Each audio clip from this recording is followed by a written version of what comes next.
loves, I'm back. I thought it would be a good idea to come in with a bonus and make a day 6 of this series since we've been talking about basic finances. I want to tell you the difference and the benefits between an FSA and an HSA. Now, an FSA is a flexible spending account, and HSA is a health savings account.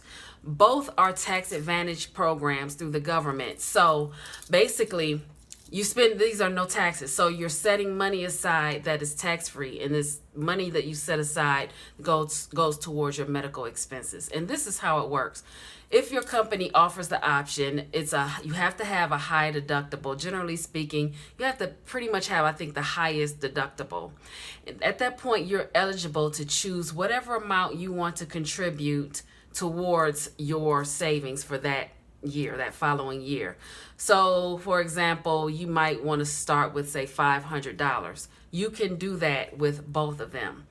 With the FSA, you have to spend all of those funds by the end of the calendar year, or else you forfeit. They just go bye-bye. Even though it's your money, they go bye-bye.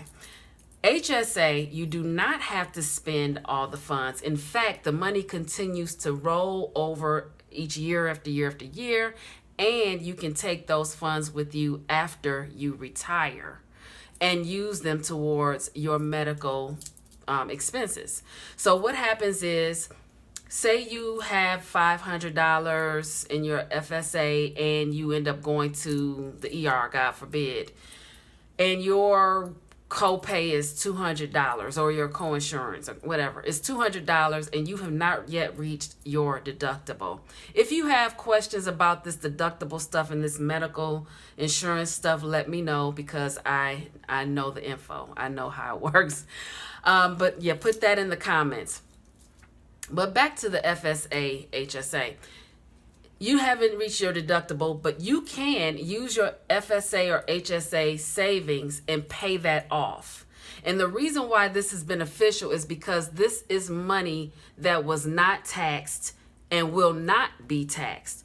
So that is, when I hear tax-free, my ears perk up. My ears perk up. You cannot leave that money on the table, because if you don't have an FSA or HSA account, you are stuck with paying that same bill out of your regular check after taxes. So you're paying them taxed money. You know what I'm saying? So you're like in the hole. So if you have that opportunity, go ahead and sign up for those programs during your open enrollment period. The caveat is that you have to have the money in your account in order to spend it. So, for example, the money is taken out. So if you opt for 500 or 1,000, whatever, your company is going to divide that up into the number of checks that you have for the year, and your check that'll be subtracted from each check. If you've only accumulated $100 and your copay is $250, then you have to pay the other $150 out of pocket. Okay.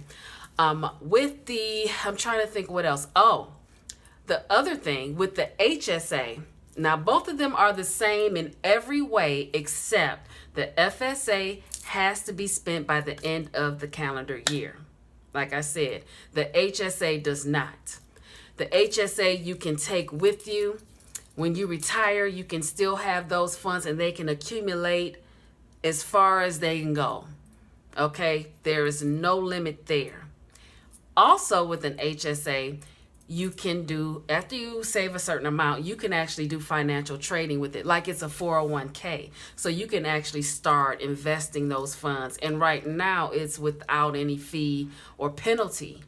So I truly feel like an HSA is really, between the two, the way to go, especially if you're someone who doesn't have to go to the doctor that often. And you, at the end of the year, I remember years ago, I had an FSA account when I finally decided to do it.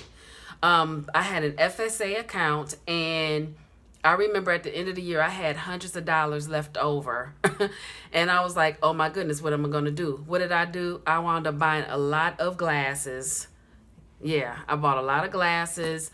Band-aids, things, because there are some things that you can spend, like do over the counter, like bandages, Band-aids, heating packs. Even when you go online, like CVS, Walgreens, Rite Aid, any of them, you'll be able to see what's FSA, HSA approved. Okay, so that's all there. If you have any questions about that, let me know. My battery is getting low. Put everything in the comments.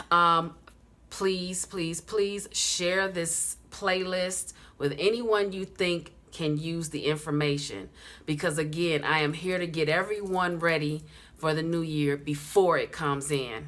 Okay, you're not gonna have to even think about this. When the new year hits, you are already done. You are celebrating your transformation. Okay, until the next video, live simply and be kind.